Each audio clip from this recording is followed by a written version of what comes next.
जय श्री राम। मेरा नाम अतुलपुरी, मैं आध्यात्मिक मंत्र चिकित्सक। एक हमारे भाई हैं यूट्यूब पर, उनका नाम है राहुल। उन्होंने कहा था कि भैया आप मुझे हवन करने का विस्तार रूप से आप तरीका बताएं कि हम विस्तार रूप से आप घर पर ही बैठकर साधारण रूप से हवन कैसे करें। विस्तार रूप से ऐसे है, अगर कोई बंदा साधक है, साधना कर रहा है या लगातार किसी मंत्र का उच्चारण कर रहा है, जैसे कि मैं ओम नमः शिवाय ओम का जाप करता हूँ, या बहुत से लोग हैं जो ओम हम हनुमते नमः ओम का जाप करते हैं, और भी जो लोग हैं मेरे भाई हैं, मित्रगण हैं, वह भी गुरु गोरखनाथ जी का मंत्र का जाप करते हैं, ओम गुम गो गुरु गोरखनाथाय नमः ओम का जाप करते हैं। जो भी मेरे साधक हैं भाई, जो भी हैं, वह अगर घर पर ही बैठकर हवन करना चाहते हैं अपने वातावरण को शुद्ध करने के लिए या अपनी सिद्धि को प्रबल करने के लिए, वह एक अच्छी सी शुद्ध सामग्री खरीदे। मेरे विचार में आप कुबेर सामग्री खरीदे, बढ़िया होती है कुबेर सामग्री। अगर आपको कोई नज़र में है सामग्री, आप उस सामग्री का इंतज़ाम कर लें। इंतज़ाम करने के बाद में आप क्या करें, पंचमेवा ले लें और थोड़ा सा घी ले लें, और उस घी को और पंचमेवा को आप मिला लें, मिक्सन कर लें, और थोड़ा सा घी अलग रख लें, ठीक है।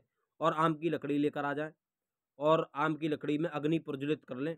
अग्नि प्रज्वलित करने के बाद में आप लोग क्या करेंगे, जिस मंत्र का आप लंबे समय तक जाप कर रहे हैं, तो उसी मंत्र की आहुति आपको घर में देनी है। आहुति कैसे देनी है, पहली आप 11 आहुति अग्नि देवता को दे सकते हो। ओम अग्नि देवतव्य नमः ओम स्वाहा, इस प्रकार से आप आहुति दे सकते हो। आप मंत्र सुन लीजिए, ओम अग्नि देवतव्य नमः ओम स्वाहा, इस प्रकार से।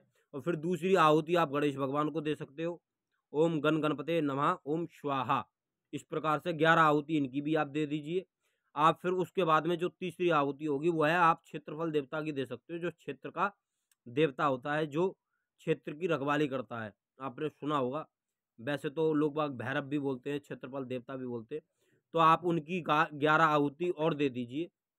ओम क्षेत्रपाल देवतव्य नमः ओम स्वाहा। फिर उसके बाद में आप जिस मंत्र का उच्चारण कर रहे हैं लंबे समय तक, फिर आप उसकी आहुति दीजिए। अगर आप भगवान शंकर के मंत्र का जाप कर रहे हैं लंबे समय तक, फिर जो भी आपकी सामग्री बची है, उन सामग्रियों को सारे उच्चारण आपको उसी अग्नि में देनी है। चाहे वह आहुति 100 हो जाए, चाहे 200 हो जाए, चाहे 300 हो जाए, कितनी भी आहुति हो जाए। फिर उसके बाद में आप बीच बीच में घी डालें उन आहुतियों के, ठीक है। जैसे मैं शंकर भगवान का जाप करता हूँ तो ओम नमः शिवाय ओम स्वाहा। अगर आप हनुमान जी के मंत्र का जाप करते हो, ओम हम हनुमते नमः ओम स्वाहा। अगर आप किसी अन्य देवी देवता जैसे महाकाली हैं, अगर कोई आप महाकाली के मंत्र का जाप करते हैं, माँ काली के, ओम क्रीम कालिकाय नमः ओम स्वाहा, इस प्रकार से आप मंत्र का जाप कर से साधारण तरीके से, कोई ज़्यादा लफड़ा करने की ज़रूरत नहीं है, कुछ नहीं करने। अपनी सिद्धि भी प्रबल करें, अपने पितरों को भी साफ करें, पितर भी आपके साफ होंगे इससे, ठीक है, अगर आप कर सकते हैं तो। लेकिन और एक लंबा प्रोसेसर होता है, जैसे हम किसी अन्य व्यक्ति के लिए जाप कर रहे हैं या हम किसी अन्य व्यक्ति के लिए हवन कर रहे हैं, तो उसका जो तरीका होता है वह अलग होता है।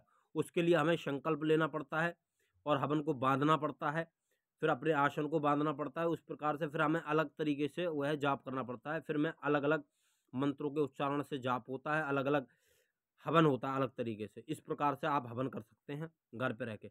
इससे आपके घर में सुख शांति और आपकी सिद्धि प्रबल होंगी।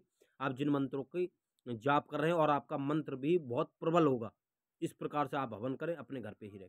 जय श्री राम, जय महाकाल।